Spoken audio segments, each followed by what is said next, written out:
Good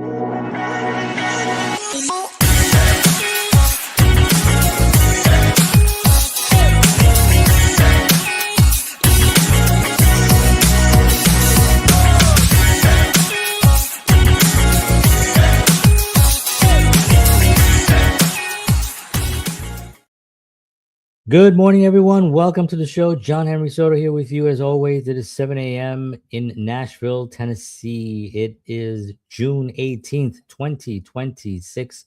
And we are continuing this series here where we are actually discussing the journey of JHS talent management and all the things that come with it. And today we're going to be talking about all the lessons that I've learned from interviewing industry professionals.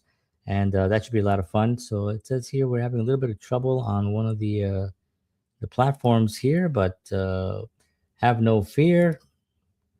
We will actually resolve the situation. I hope everyone is having a good morning and getting some well needed rest coming up. I think it's Father's Day coming up this weekend. Is that right? I heard someone say it's Father's Day. El Día de los Padres.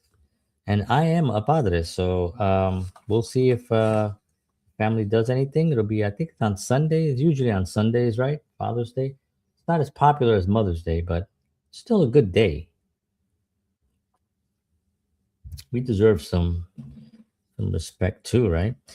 Well, we're going to be talking about lessons from interviewing industry professionals. I thought this would be an interesting topic, just not so much on the lessons that I've learned, but you can go back and watch these episodes yourself and you can learn a lot of things from these incredible individuals. Some of them, have been on the show multiple times because they've become friends of the show. And just the questions at the end of today's show, actually, I'm going to give you 10 questions that you should ask your guests that will really get them talking and give you some insight into their world, into how they accomplished what they did. And it's a very, this is how we learn. It's those that have done stuff, we ask them how they did it, and then we take pieces from that. We don't do it exactly the way they do it because we can't, because everyone's an individual and they are them and we are us. But it is a good formula to see how they did it, to see their formula, and then to take maybe ingredients from there, little pieces and things that you think might work for you. I think that's really important. One of the greatest educational experiences of my career has been through interviewing musicians, filmmakers, entrepreneurs, authors, and other industry professionals. While books, courses, and seminars can provide valuable information, there is something unique about sitting down with someone who has actually walked the path. Through these conversations, I've gained insights that simply can't be learned from a textbook. Each interview has given me a deeper understanding of what it really takes to build a successful career, overcoming obstacles, and stay committed to a long-term vision. And that's the key thing that I've seen them do, is like they've been all beat down. They've hit walls. They've not been able to do stuff, and suddenly, boom, there they are. They're able to achieve that success, even though tripping and falling and tripping and falling. They always got up, and it's always fascinating to me how they got up. What did you do to get up? And that to me is a key factor. So we're going to be talking a little bit more about that this morning. I'm going to give you some of the names of some of the people that I've actually interviewed, which were I can't do the whole list because I've done hundreds, but here are some of them. One of the most fun interview and one of the most just insightful interview about mindset, spirituality, success, failure, all these things was I don't know if you guys know who Lee Haney is. Lee Haney is an 8-time Mr. Olympia. He beat Arnold Schwarzenegger's record, and then I think Arnold had 6 in a row. I think Lee Haney had 8. He is an incredible bodybuilder. He's retired now, obviously, but he does a lot of great work right now. He's still doing some really great things. And it was a joy to be able to talk to him, and we've had him on the show. I think we only had him on once, unfortunately, because he was so fantastic on the show. Um, but one of the things that I learned from him a lot was, the work ethic. You know, um, like you need work ethic that is just on another level. I mean, it really is another level of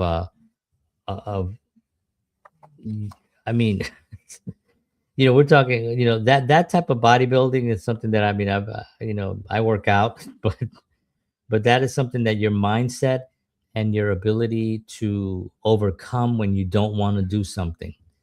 And he talked a lot about that, and he talked about why he did it, and he talked about, how he was able to rise above when there was pain. He had to work through pain. You obviously get a lot of strain and you hurt muscles, and you got to let them heal, and you still got to work through them. You still got to work out. You still got to get up early. Still got to eat right. You still got to do your cardio, fitness. Your strength training, whatever, and all the rest of the specific things that he did. But Lee Haney was one of those guys when I was growing up. I remember George and I, George Batista, who's um, has his show Wellness Talk on Sunday nights. He had an amazing, uh, we both had an amazing understanding of the importance of nutrition and health and working out. Why we had this, I don't know, and it's carried over now. And he's a wellness coach now. He does a show called Wellness Talk. So, but it was part of our DNA when we were teenagers and kids, and for some reason, we loved Lee Haney. Like, we weren't bodybuilder, we weren't even close to even becoming a bodybuilder. But we had posters of him, like in the where we used to work out. We had posters, and it was just a really, really, really fun time. We loved it. So that was that. One lesson that consistently emerges from these interviews. Actually, hold on, I was going to give you some names. I got stuck on Lee Haney because Lee Haney was such a cool dude. We had Steve Smith on, who's the drummer for Journey, Rock and Roll Hall of Fame drummer. We had him on a couple of times actually, and I'm doing some stuff now. Well, I won't talk about that, but we're working on some stuff, and he might come back again, hopefully soon. He's right now, I think he's in Japan right now, doing a tour with his band, Vital Information. If you like jazz fusion, amazing drumming band, Vital Information. They've been around for over 40 years. He was playing with them when he was with Journey. He would go with Journey, do the massive stadium tours, and then he would come and then do his jazz fusion band and travel the world doing that. So incredible. Oba Babatunde has been on our show the most than anybody. He's been on our show 3 times. Great actor, award-winning actor. Has done a lot of stuff. If you don't know him, Oba Babatunde, he's an incredible actor, and we love talking to him. And he's one of those guys that he comes on, and it's a guru talking for an hour, giving his journey with us and sharing his experiences, and then giving us just so much wisdom and so many words of encouragement. Just incredible. I had on Patricia Alkiva. I always pronounce it in her name, but it was Alkivia. Um, and she's a boxer. She was a professional boxer and a mountain climber. She's climbed like the one of the like the big ones. Like I don't know if she's done the biggest one, which is Mount Everest, but I know that she's done some of the bigger ones, and I think that's on her bucket list. I think there's 7 summits that she wants to hit, and she's amazing. And she's also a great boxer as well. Who else we had on here? We had on. Um, it's kind of funny. George Batista came on here, who's my co-host. Um, Oof, we had David Sanchez on, who's in Rock and Roll Hall of Fame as well for the E Street Band. We have Kevin Eubanks, who was the musical director for the Tonight Show for 18, 20 years almost, or something like that. Also, another great interview. And the list goes on and on and on. We had William Wayne, Christina Blatchett was on. These are people that may not be household names. but I tell you, they are powerful people in the industry.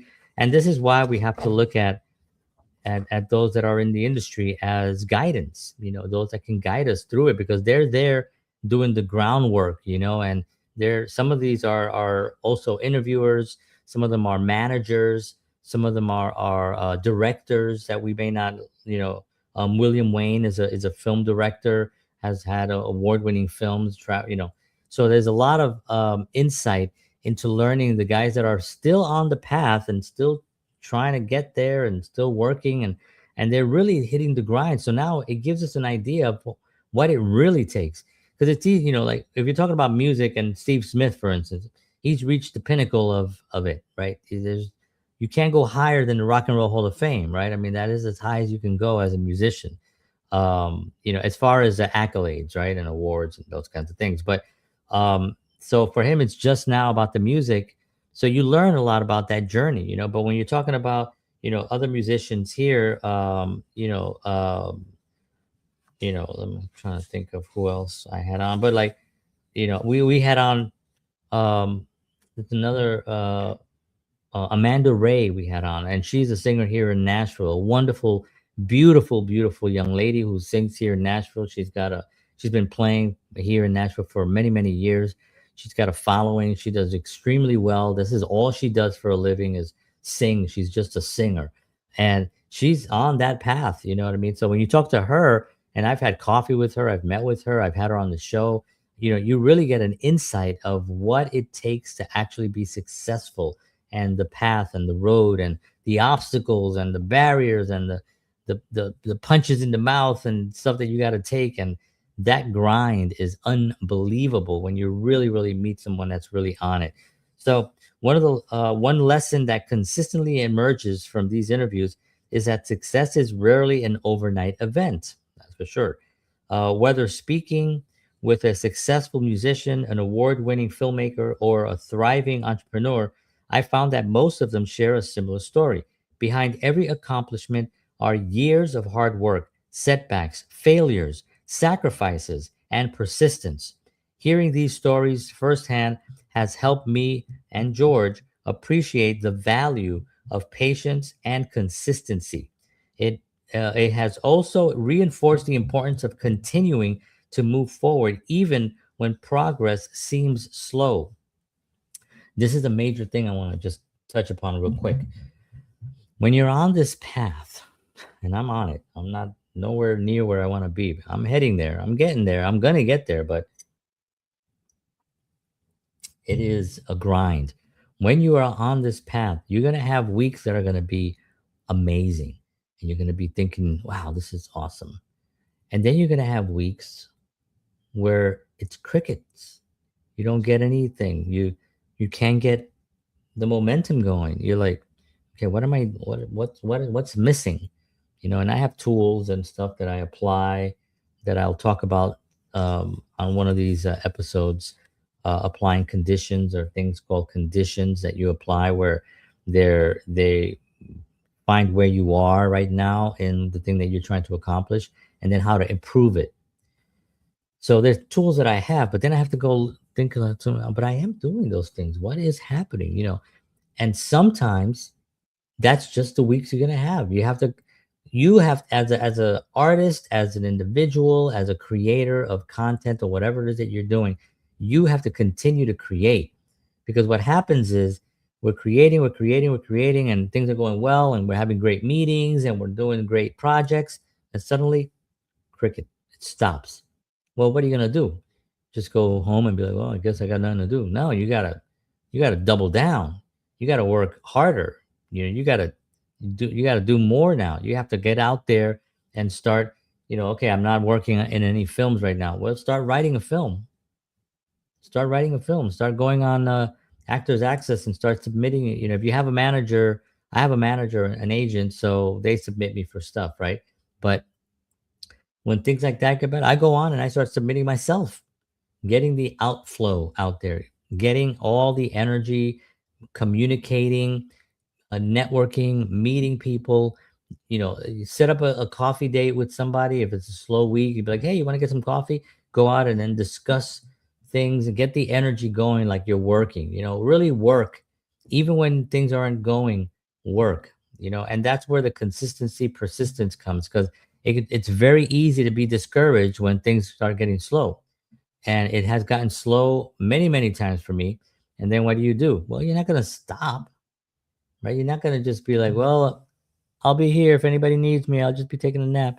No, you got to double down. You got to do extra, and that's what happens a lot. And we heard a lot of stories from a lot of these guys that basically was you know make your own work, do your set your own time. And I did a show on this, about how many hours. This was one of my popular shows a long, long, long time ago before I moved to Nashville. And I basically took down how many hours are there in 7 days, right? It was like 167, something like that, full hours. Take those hours and break them down through what you do, like all the things you have to do. You got to go to work, you got to get up, you got to drive or take transportation, whatever, however you get to work. You got to eat, you got to shower, you got to sleep, right? All these things, you take them out and you put them aside. These are the things I have to do. Now, these are the things that I want to do. These are fun stuff, right? Put those aside for a second. Now, if you're building a career in, let's just say writing, well, you should be writing every single day, at least an hour a day, something you should be writing. So you have to schedule that time. Okay, I come home at 5 o'clock. So anyway, I did a whole show on this, and what I calculated was, but at the end of the day, when you take out all the fun stuff, when you take out all the sleeping and all the work, the transportation, the eating, the showering, the grooming, shopping, when you take all that out, you have about 30 hours left of just empty, nothing to do. All the things that you have to do have been handled, and all the fun stuff that you do has also been handled. Going out with friends, watching Netflix, watching, all the things that people like to do, right? All that stuff, you still have about 30 hours left. Was the thing. So with the persistence, when things hit a wall, you have some time that people say, I don't have time. Well, okay, that's fine.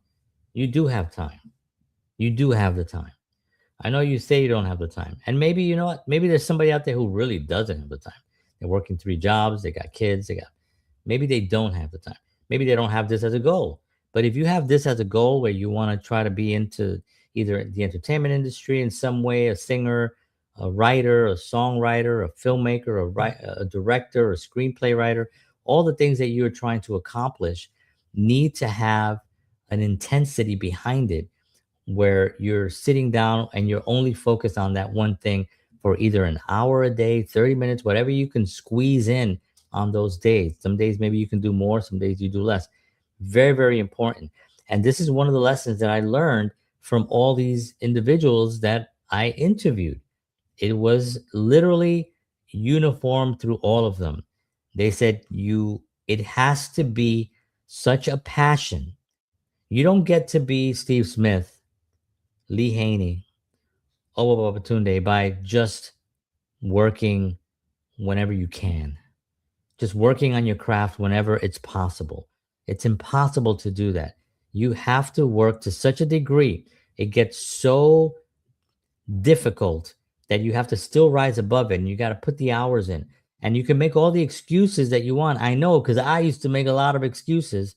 You make all the excuses, but the excuses, at the end of the day, you're going to go to bed and the excuses didn't do it for you, right? Nobody else gave you so much sympathy that the work got done. So if you want to accomplish those things, you've got to take the time to say, when am I going to do this? No matter what comes in. And from interviewing legends, I've interviewed Rock and Roll Hall of Fame people, I've interviewed award-winning filmmakers, people in business, very successful, millionaires, billionaires. I mean, all of them I've actually had the pleasure of interviewing. And every single one talks about the same exact things. It's when you hit a wall. When you hit a wall on any capacity, you decide whether you're going to keep and break through the wall or go over it or under it, or you're going to stop and wait for that wall to either disappear or for someone to save you. And I guarantee you that that wall ain't going anywhere, and no one's gonna come knocking on your door. Hey, you want to come here? No, it ain't gonna happen. I'm gonna tell you right now. So every single one of them had that as a thing. Sassy. Hey Nancy, how are you? Sassy is here. Thank you very much. She's on this platform, and I can't mention it because I'm on all these other platforms, and none of the platforms like each other. So when you mention any of the other platforms, they suppress you because so I can't say any of the platforms. But anyway, I'm glad you're doing well. Just wrapping up here, talking about all the lessons that I've learned interviewing industry professionals. So interviewing industry professionals has also helped me better understand the business side of the creative world. Remember, it's show business. So it's a business, so you got to show your business, right? So there is a business component that a lot of artists just forget. Many artists focus heavily on their craft, but overlook the importance of relationships, branding, marketing, networking, professionalism. Through these conversations, I've learned that talent may open the door, but character, reliability, and business knowledge are often what keep the doors open. The people who thrive in their industry understand how to build relationships, communicate effectively, and create value for others while pursuing their own goals. Perhaps the most valuable lesson I've learned. By the way, I'm going to be reading the 10 questions that you should be asking if you have somebody in front of you that's a professional in the industry that you're passionate about. So it doesn't have to be the entertainment industry. It can be any industry that you're passionate about, but you have the opportunity to have a conversation with them or officially interview them on a podcast or something. I'm going to give you 10 questions that you should definitely want to bring to the table for them. So perhaps the most valuable lesson I've gained is that every successful person leaves clues. Each interview provides an opportunity to learn from someone else's experience, avoid common mistakes, and discover strategies that can be applied to your own work, to my own work, your own work. These conversations have not only helped me become a better filmmaker, talent manager, organizer, and interviewer, but they have also expanded my perspective on leadership, collaboration, and service. Each interview reminds me that growth comes from being willing to listen, learn, and remain curious throughout the journey. So, I had just as Nancy is on here. We talk a lot about Dusty Slay, who I had on the show once, and he's coming back on the show. I have a sort of a friendly relationship with him. Not really friend, but he knows me. I know him, and we chat every once in a while on mainly on humorous things. And now they have that new podcast, Public Figures, which I've been watching as well. Yeah, Dusty is awesome, definitely. And so he's been really, really kind. He even told me, he said, "Yeah, let's do another interview." So we're going to be doing that soon. And we know with every single person that you interview, the conversation the questions have to be slightly tweaked, right? Because you want to get an insight into their industry. So Dusty Slay is a stand-up comedian, a very successful stand-up comedian, has his Netflix specials and all that. And he travels the whole country doing comedy and filling up big theaters. He's a very popular comedian. So I want to ask him different questions than I would ask somebody like Steve Myth, the Rock and Roll Hall of Fame drummer for Journey. And I've had him on the show like 2 or 3 times. The questions for him are different, especially as the shows go on. I've interviewed him 3 times. That third episode, the questions are a little bit different than the first one, right? Because we're more familiar. We've asked a lot of questions. So here are 10 questions that are really good to ask. You want to get their perspective on the industry. So one question that I asked is, what is the biggest misconception people have about your industry? You see, so they have to now think about what they think that other people think about the industry. Yeah, I haven't seen the yesterday's episode yet. I'm gonna watch it when I get done doing my breakfast this morning. But I'm looking forward to that. Nate's dad's gonna be on, right? I don't know if you've seen it yet, but that should be a lot of fun. That's a good question. It opens up what the industry is about, right? Um, oh, cool. We'll watch it and then we'll chat about it. Number two, what mistakes do you see talented people make over and over again? They're out there.